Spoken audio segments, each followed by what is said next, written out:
LinkedIn comments are a mess right now. They're filled with bots. The writing is all AI. It's really bad, which is great for us because we can learn from it and not do it ourselves. We won't bring this into the workplace and make ourselves look incompetent. If you're not using AI writing right now, you will be pretty soon. Companies are pushing it from the top down, products are pushing it from the bottom up, so we will be using it more and more. I use AI about 4 to 5 hours a day. I'm very much AI assisted, and I think it makes me more productive.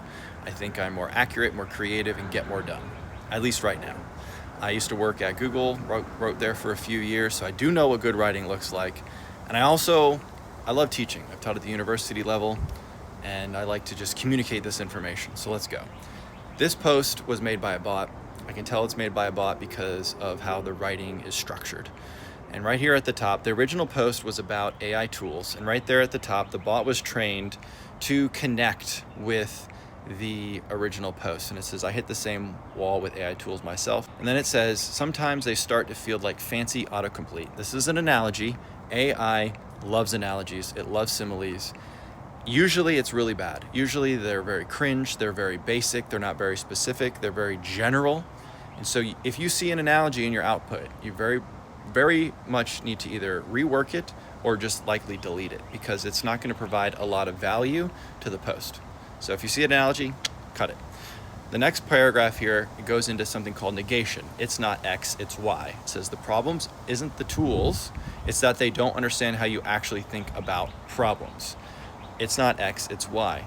AI loves negation. It's used so much. It's my biggest pet peeve. If you see negation, I would recommend just deleting it or reworking it so it's not that format. So you want to cut it.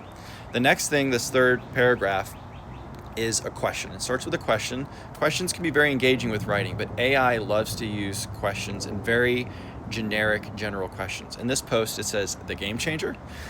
AI also uses honestly, the good news, the bad news, whatever it is, it asks very generic questions as a way to be engaging, but that has to be done very artfully.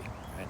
I'm not saying you can't use it, but you got to think about how it is in the structure of the post and how much other AI writing tells. And then it goes into this other piece of information, which I think is okay. It says teaching AI your methodology, not just your voice, going from write like me to think like me. I like the idea here. I understand where it's going. But it's a little bit too back-to-back. And what I mean by that is AI will often provide information without something called cohesive devices, which are transitions to make the information come together and be more understandable, or it doesn't flesh it out. It's usually, AI is trained to be concise. So if it's too concise, it seems like it's going to come off as AI writing.